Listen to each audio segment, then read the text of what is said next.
Hello friends, आज हम करेंगे चैप्टर 6 लाइन साइड एंगल्स का इंट्रोडक्शन का सेकंड पार्ट।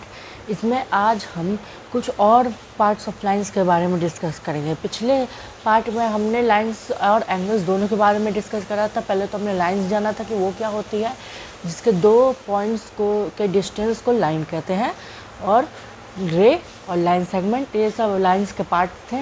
लेकिन इतने तक की लाइन के पार्ट सीमित नहीं रहते, लाइन के पार्ट्स और भी होते हैं जो मैंने उस वीडियो में कवर नहीं किया था। तो चलिए आज हम इसमें कवर करते हैं। उसमें हमने एंगल्स और पेयर्स ऑफ एंगल्स भी जाना था, तो इसमें हम ये सम मोर पार्ट्स ऑफ लाइंस को कवर करते हैं। सम मोर पार्ट्स ऑफ लाइंस। तो हमारा सबसे पहला होता है कौन सा? Intersecting lines. इंटरसेक्टिंग लाइंस, देखिए अब इंटरसेक्टिंग लाइंस होती हैं जैसे कि दो लाइन आपस में कट हो रही है, कुछ ऐसे। अगर मैं एक लाइन है ए और बी, इसे एक सीडी लाइन भी कट कर रही है। सीडी लाइन कट कर रही है। यहाँ पर एक पॉइंट भी है ओ। तो जब इन्होंने आपस में एक दूसरे को कट किया तो यहाँ पे एक ओ पॉइंट बना, जिससे जो पॉइंट बना उसे कहते हैं हम लोग इंटरसेक्टिंग लाइंस। जो दो लाइंस आपस में कट हो जाए, उसी को हम कहते हैं इंटरसेक्टिंग लाइंस। ठीक है, अब देखिए हमारा दूसरा जो होता है वो होता है हमारा कंकरेंट लाइंस। कंकरेंट लाइंस आपके बुक में नहीं है, ये मैं ऐसे ही बता दे रहा हूँ। कंकरेंट लाइंस होते हैं जब तीन लाइंस आपस में तीन लाइंस आपस में कट होते हैं। कैसे? देखिए ये तो था ही, जैसे कि एक ए बी लाइन है, ए बी और सी डी आपस में इंटरसेक्ट हो रहे हैं। ठीक है, ए बी और सी डी आपस में इंटरसेक्ट हो रहे हैं, लेकिन जब वैसे ही एक और तीसरी लाइन ने उनको आके काट दिया ओ पॉइंट पर। तीसरी लाइन का ई एफ नाम रख देता हूँ। A B C D E F, ये तीन लाइनों ने आपस में इसको काट दिया। तीन लाइन आपस में कट चुकी हैं, तो इन्हीं को कहते हैं कंकरेंट लाइंस। जब तीन लाइन आपस में कटती है, ध्यान दीजिएगा, इंटरसेक्टिंग लाइंस वो होती हैं जो दो इंटरसेक्टिंग लाइंस वो होती है जब दो लाइन आपस में कटती है, और कंकरेंट लाइंस वो होती है जब तीन लाइन आपस में कटती हैं। ठीक है, चलिए आगे बढ़ते हैं। तो देखिए हमारा तीसरा होता है पैरेलल लाइंस।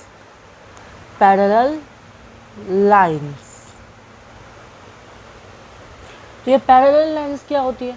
ये पैरेलल लाइंस आपने 7th में भी पढ़ा होगा। Parallel lines, the lines which never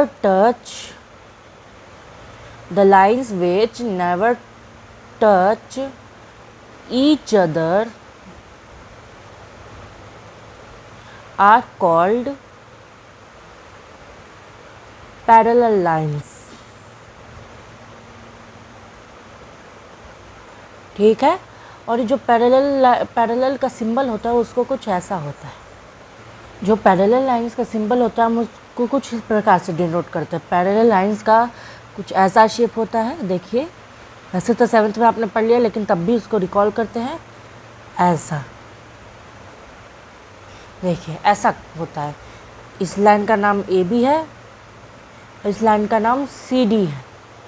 यानी कि हम कह सकते हैं कि A B parallel to C D. ठीक है, तो देखिए यहाँ से तो लाइंस बन रही है, लेकिन अगर जब आपने देखा होगा कि यहाँ से एक और लाइन इन दोनों लाइंस को आपस में काट देती है। इन दोनों लाइंस को जो काटती है इसको हम बोलते हैं ट्रांसवर्सल लाइन। इस लाइन को हम लोग ट्रांसवर्सल लाइन बोलते हैं।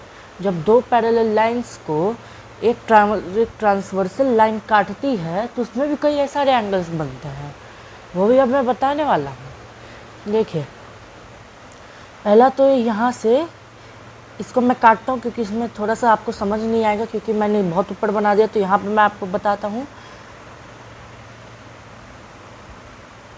पता नहीं क्या हो रहा है आज। हाँ तो देखिए दोस्तों, मैंने एक पैरेलल लाइन बना दिया जिसमें एक ट्रांसवर्सल इन दोनों लाइंस को कट कर रही है। तो देखिए इसमें भी कई सारे एंगल्स बनते हैं, इसमें भी कई सारे एंगल्स बनते हैं। देखिए यहाँ पर एक एंगल बनता है, फिर एक यहाँ, फिर एक यहाँ, फिर एक यहाँ, यहाँ पर भी वैसे ही।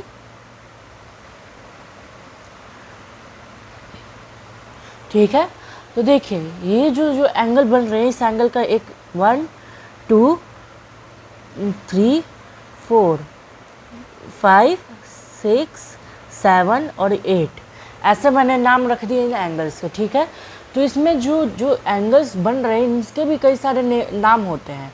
जैसे कि एक तो होता है इंटीरियर एंगल्स, एक होते इंटीरियर एंगल्स।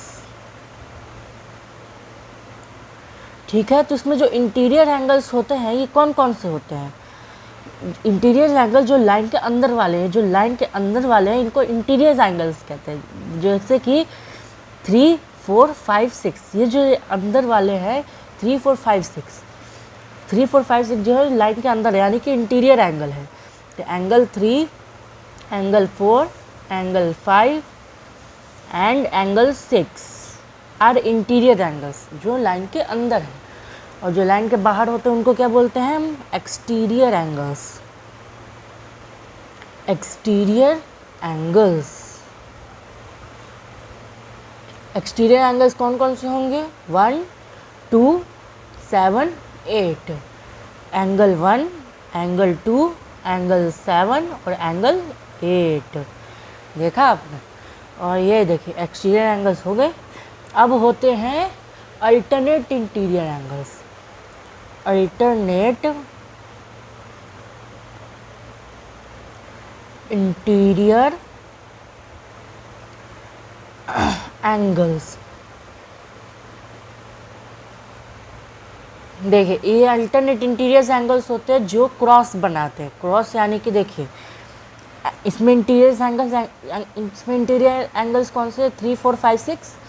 इसमें देखिए इसमें होगा अल्टरनेट इंटीरियर ऐसे कुछ क्रॉस टाइप पर, यानी एंगल 3 एंगल 5 अल्टरनेट इंटीरियर है और एंगल 4 एंगल 6 अल्टरनेट इंटीरियर है। ठीक है, एंगल 3 एंगल 5 अल्टरनेट इंटीरियर और एंगल 4 एंगल 6 अल्टरनेट इंटीरियर, यानी कि जो क्रॉस बनाते हैं। ठीक है, एंगल 3 एंगल 5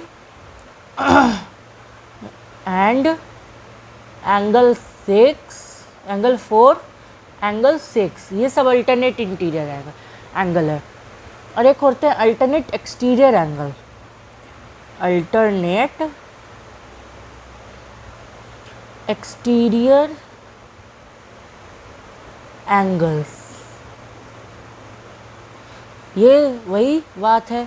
एंगल 1 का, एंगल 1 और एंगल 7 अल्टरनेट एक्सटीरियर है और एंगल 2 और एंगल 8 अल्टरनेट एक्सटीरियर है। क्रॉस वाई वो भी बना रहे हैं, angle 1 angle 7 and angle 2 angle 8, ये सब अल्टरनेट एक्सटीरियर है। फिर आते हैं corresponding angles. Corresponding angles, corresponding angles ये क्या होते हैं? देखिए ये होते हैं, जैसे कि देखिए यहाँ पर जो एंगल 1 है एंगल 5 ये कॉरस्पॉन्डिंग है। देखा है, जो ऐसे हो एक बाहरी साइड और अंदरी साइड वाला, और फिर बाहरी साइड और अंदरी साइड वाला, ये सब कॉरस्पॉन्डिंग है। यानी कि एंगल 1 एंगल 5, एंगल 1 और एंगल 5 कॉरस्पॉन्डिंग है एंड एंगल 2 एंगल 6 कॉरस्पॉन्डिंग है। ठीक है, अब देखिए होते हैं, अब एक और होता है, एक लास्ट होता है को इंटीरियर एंगल। को इंटीरियर एंगल्स, ये लास्ट पार्ट होता है इस पैरेलल लाइंस के एंगल्स का। देखिए को इंटीरियर एंगल्स होते हैं एंगल 4 और एंगल 5 आपस वाले, एडजेसेंट एंगल्स को interior, angle 4, angle 5 and angle 3, angle 6, ये सब को इंटीरियर है। अब देखिए ये सब तो एंगल्स हैं, लेकिन इनके जो प्रॉपर्टीज़ होती हैं वो अब मैं आपको बताने जा रहा हूँ। अब जो प्रॉपर्टीज़ होती है, जैसे कि इंटीरियर और एक्सटीरियर को छोड़ दीजिए, वो तो बस ऐसे ही था, लेकिन देखिए जो अल्टरनेट इंटीरियर और अल्टरनेट एक्सटीरियर एंगल्स होते हैं वो इक्वल होते हैं आपस में। जैसे कि अल्टरनेट इंटीरियर एंगल्स जो होते हैं वो आपस में इक्वल होते हैं, यानी कि अल्टरनेट इंटीरियर इसमें कौन है, एंगल 3 और एंगल 5 है, तो एंगल 3 एंगल 5 के बराबर होगा और एंगल 4 एंगल 6 के बराबर होगा। Angle 4 is equal to angle 6, ये अल्टरनेट इंटीरियर एंगल की प्रॉपर्टी होती है। और ये फिर जो अल्टरनेट एक्सटीरियर एंगल की प्रॉपर्टी होती है, अल्टरनेट एक्सटीरियर एंगल्स की प्रॉपर्टी जो होती है वो भी आपस में इक्वल होते हैं। जैसे कि एंगल 1 और एंगल 7 ये भी आपस में इक्वल हों, एंगल 1 और एंगल 7 आपस में इक्वल है, और एंगल 2 और एंगल 8 भी आपस में इक्वल है, angle 2 is equal to angle 8। Alternate interior angles आपस में इक्वल होते हैं और अल्टरनेट एक्सटीरियर एंगल्स इक्वल होते हैं, ठीक है। और जो कोरस्पॉन्डिंग एंगल्स होते हैं, कोरस्पॉन्डिंग एंगल्स ये भी आपस में इक्वल होते हैं। जैसे कि देखिए इसमें कोरस्पॉन्डिंग एंगल क्या है, एक एंगल 1 और एंगल 5, तो एंगल 1 एंगल 5 के बराबर होगा और कौन सा, एंगल 2 और एंगल 7 के बराबर होगा। एंगल 2 किसके बराबर होगा, सॉरी एंगल 6 के बराबर होगा, एंगल 2 बराबर होगा एंगल 6 के, ठीक है। और जो को इंटीरियर्स होते हैं, को इंटीरियर्स आपस में इक्वल नहीं होते। जो को इंटीरियर्स होते हैं, को इंटीरियर्स एंगल्स आपस में इक्वल नहीं होते हैं। को इंटीरियर्स में कौन है, एक तो एंगल 4 और एंगल 5, एंगल 3 और एंगल 6, ये आपस में इक्वल नहीं होते, लेकिन इनका सम 180 डिग्री होता है।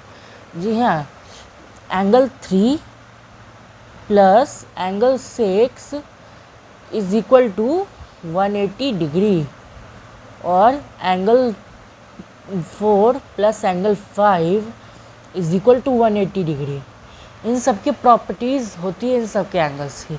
और एक मज़ेदार की बात बता दूँ, इसमें बहुत सी चीज़ें भी छुपी है। देखिए जैसे कि यहाँ पर अगर मैं इसका नाम ए बी रख दूँ, और ए बी जो लाइन, अभी आप इस ए बी एक लाइन को इमेजिन करके देखिए, यहाँ पर ये जो ट्रांसवर्सल एक ये लीनियर पेयर बना रही है, यहाँ से ये जा रही है, तो यहाँ पर एंगल 1 और एंगल 2 आपस में लीनियर पेयर हो गए। देख सकते हैं आप, एंगल 1 प्लस एंगल 2 180 डिग्री के लीनियर पेयर। और देखिए एंगल 2 और एंगल 4 बराबर हो जाएंगे, क्यों, vertically opposite angles. Angle 2 is equal to angle 4 vertically opposite angles, और angle 1 is equal to angle 3 vertically opposite angles, ठीक है। वैसे यहाँ पर भी देखिए, यह भी एंगल 6 और एंगल 8 बराबर हो जाएंगे क्योंकि वर्टिकली अपोजिट एंगल्स हैं, और एंगल 5 और एंगल 7 भी बराबर हो जाएंगे क्योंकि ये भी वर्टिकली अपोजिट एंगल्स हैं, ठीक है।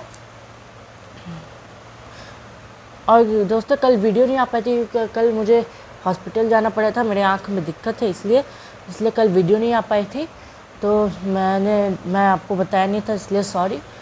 तो अगर मेरी वीडियो कभी नहीं आती है तो ये मत सोचिएगा कि मैं जानबूझ के नहीं लाता, मुझे पता है आप लोग नहीं सोचते, लेकिन तब भी कभी कभी किसी के मन में आ जाता है, तो ऐसा मत सोचिएगा, क्योंकि मैं वीडियो लाने की पूरी कोशिश करता हूँ, मैं बहुत ही टाइम निकाल के वीडियो लाता हूँ। तो चलिए अब आगे बढ़ते हैं। दोस्तों ये जो मैंने अभी ये रिकॉल किया है, ये सब हमने 7th में पढ़ रखा है, मैंने ये बस आपके रिवीजन के लिए रिकॉल किया था। लेकिन जो अभी नया 9th में आया है वो है, देखिए जो पैरेलल लाइंस हमारी 9th में है,